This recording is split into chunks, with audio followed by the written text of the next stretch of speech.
If the 2023 Porsche 911 GT3 RS carried a sticker price of $1 million or more, how long would you need to pick yourself up after you collapse to the ground in laughter? Whatever your estimate, it's likely fair enough on the surface. The 911's enduring, insuperable popularity has resulted in the knock-on effect of Porsche being encouraged to crank out as many derivatives of its 59-year-old sports car as its assembly lines can accommodate, and selling every one of them, mind you. Another year, another month, another week.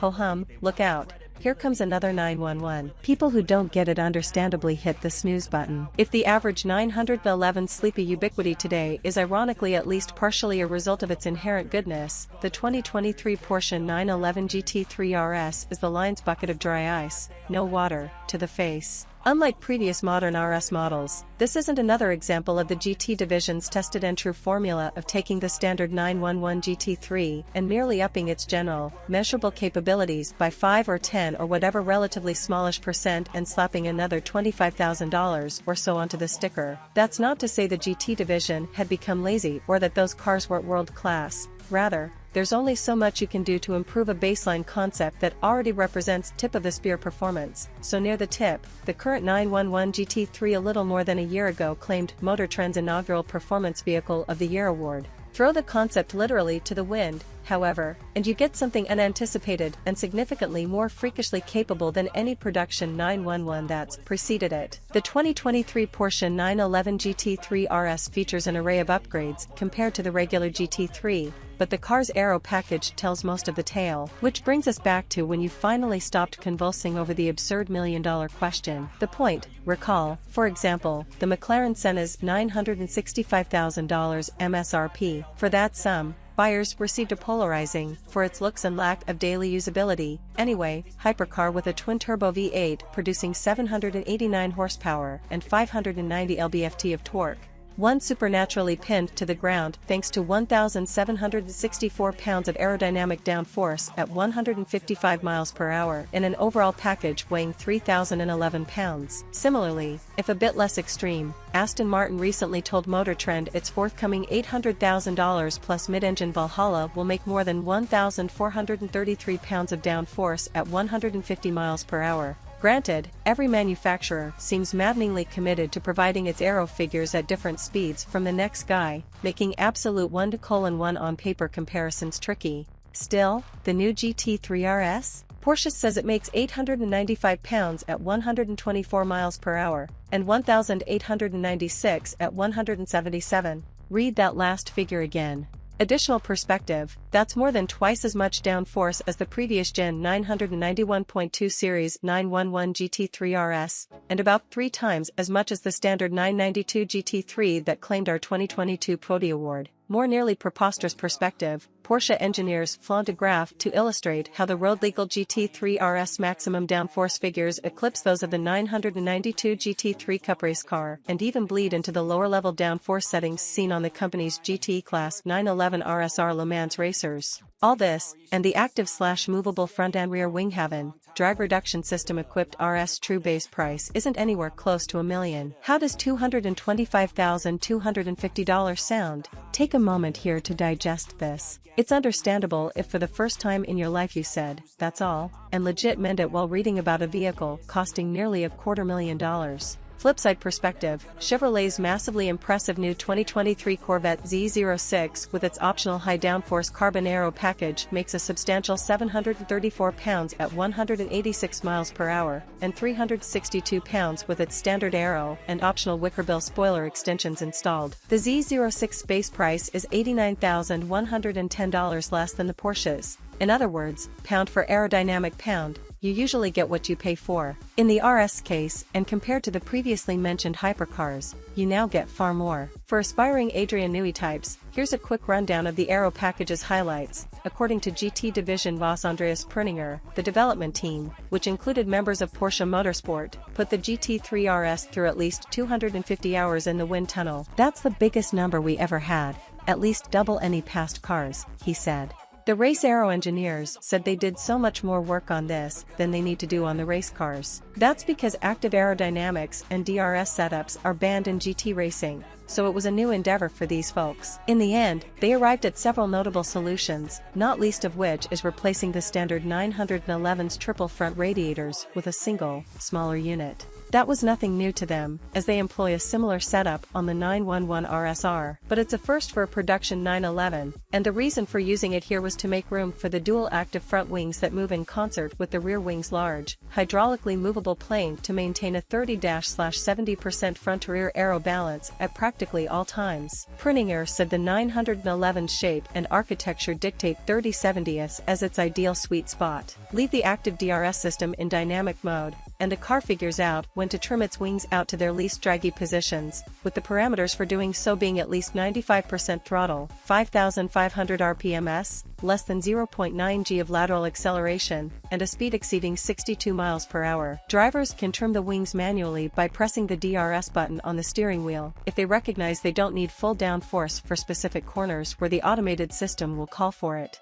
Obvious bits of aero design, like the twin-nostril hood and its slatted vanes, and the black strakes on the roof, don't themselves produce downforce. Instead, they deflect hot air emanating from the radiator and prevent it from reaching the rear of the car and the engine's inlets, which Prinninger said can sap up to 15 horsepower. The large cutouts on and in the front fenders and doors, and the obvious air-manipulating pseudo-bargeboard pieces located just behind the front tires, reduce air pressure in the wheel wells and likewise expel it in a controlled, efficient manner. Even the double-A arm, wishbone in motorsports circles, forged aluminum front suspension pieces are shaped to exploit airflow with their teardrop design, creating a total of 88 pounds of front downforce on their own. Using suspension arms as aerodynamic elements is common in F1 and Le Mans prototype racing, but it's rather rare to see it on a production vehicle. Engineers spent 6 months developing and testing these pieces to arrive at the final spec. While we're on the subject of the front suspension, the pivot point where the lower A-arm's front link attaches to the chassis subframe is moved lower, creating a new geometry that better reduces dive under braking, because dive wreaks havoc on aero balance when you're relying on downforce to deliver predictable, consistent chassis behavior. Too much dive can equal too much weight on the front, resulting in a light rear end and an oversteering car. According to Porsche, this design cuts the amount of dive by almost half. Perhaps counterintuitive at first blush, the RS is about 80 pounds heavier than the standard GT3, but this is due to the addition of the extra go-fast equipment, including wider 911 turbo-style bodywork, the hydraulically controlled massive rear wing, the active front wing flaps, wider front and rear track widths, and wider wheels and tires. Much like a race team faced with a new set of regulations intended to slow down cars, the GT division clawed back much of the weight gain by using more carbon fiber reinforced plastic, CFRP, but just think of it as carbon fiber, for pieces such as the doors and front fenders, as well as fitting lighter and thinner glass and a stainless steel exhaust system. Armed with this information in normal circumstances, the press corps Porsche invited to the Silverstone circuit for the first drive of the 2023 911 GT3 RS would have overboiled on-site with enthusiasm, ourselves included. Instead, the media collective was glued to mobile weather apps, the home of the Formula One British Grand Prix and its offering of several fast corners would, in dry and warm conditions, be a prime venue for showcasing this 911's cornering ability. But any outdoor activities planned for late September in the UK are always a meteorological lottery, and of course we hit the jackpot as sporadic, but consequential rain arrived on the day of our drive. We slid behind the wheel of an ice-gray metallic example. This RS carried a couple additional performance upgrades, including carbon ceramic brakes, $10,110, and lighter forged aluminum wheels, 21-inch rear, 20-inch front, $3,080. As with all GT division models, an optional WISAC package, $33,520, is available and shaves 33 pounds from the curb weight with the inclusion of things like forged magnesium wheels and exposed CFRP on the roof, rear wing, hood, and side view mirrors. The cockpit likewise features more carbon and magnetic, for a more satisfying click and more positive feel, shift paddles made from magnesium. Lighter CFRP bits you can't see include the rear suspension coupling rods, rear axle shear panel, and front and rear anti-roll bars. Inconsistent conditions, damp here, damper there, nearly dry over yonder, are one of the worst things you can encounter when evaluating a sonic performance car on track, and ambient temperatures hovering in the high 40s to low 50s don't help matters. But contrary to our uncertainty of where the grip maxed out, we still learned plenty even as we couldn't get anywhere near the RS limits. There's a relatively new automotive parable that attempts to express advanced aero in tactile terms, as in you can feel the downforce.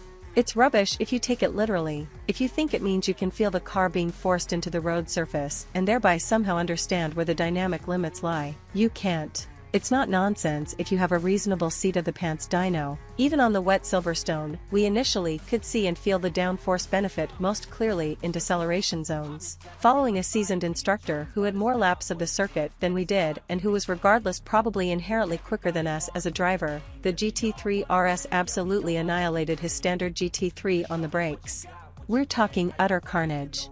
Time and again, it devoured yards worth of distance from the advantage he held going into a corner. Likewise, and as expected, in corners where we felt more confident and on exits where we believed there was plenty of grip to allow early power application, it was no sweat for the RS to carry its speed in places as though the entire exercise was rather pedestrian. Meanwhile, we could blatantly see our pace car working far harder to hustle through the bends and still maintain control as its back end danced on the edge of adhesion. In contrast, we only felt the RS front or rear really slide when we got on the power over the track's wettest sections, and we're confident we could have stayed in it without issue, but we didn't want to be that guy who bends it into a barrier. Making a reasonable extrapolation regarding how this would have gone on a dry circuit, the fight was entirely unfair, the GT3 looking utterly average in comparison.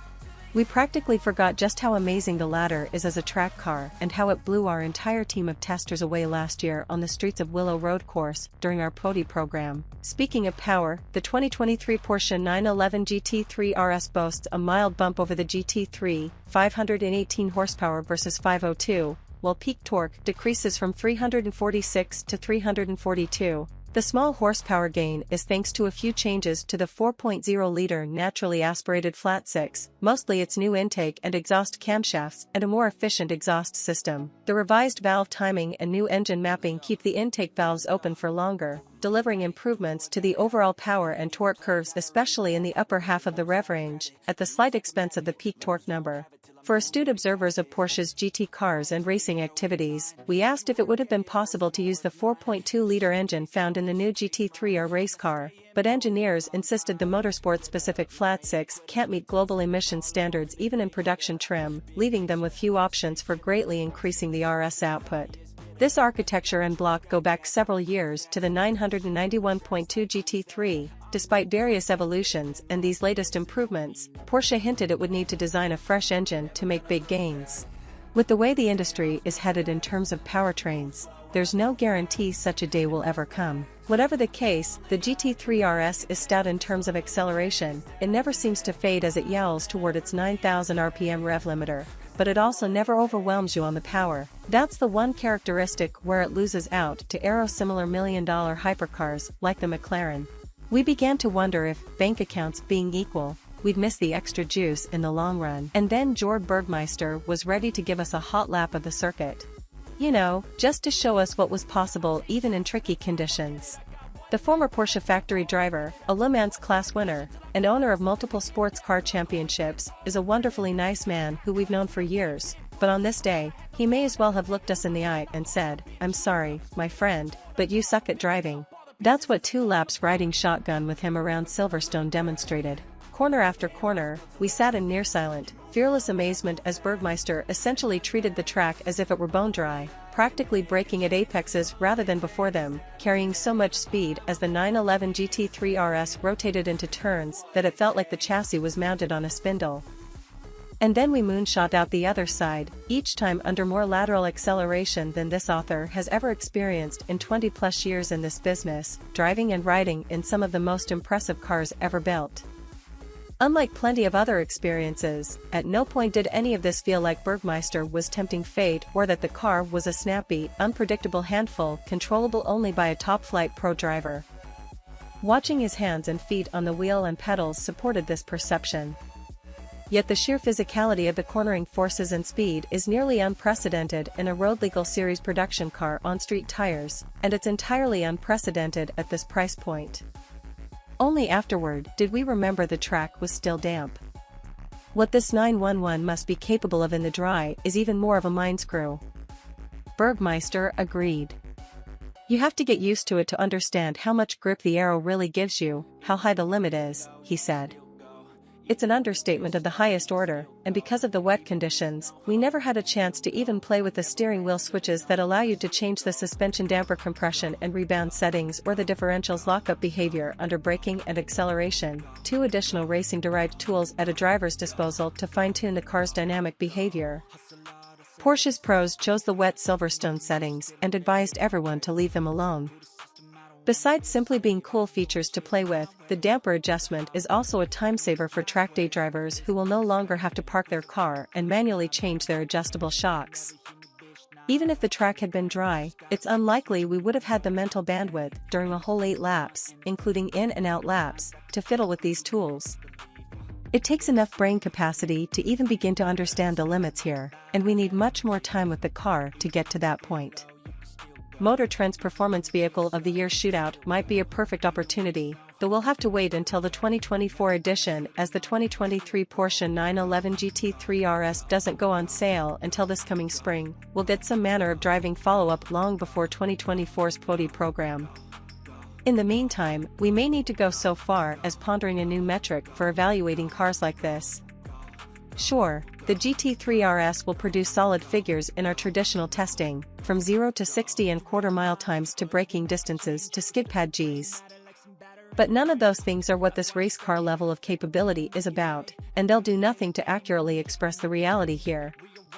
As Perninger told us, this car, on high-speed corners with a Cup R-rated street tire, is quicker than a 911 Cup race car on slicks. Not in every corner, but in high-speed corners. For a street-legal car, this is a serious statement.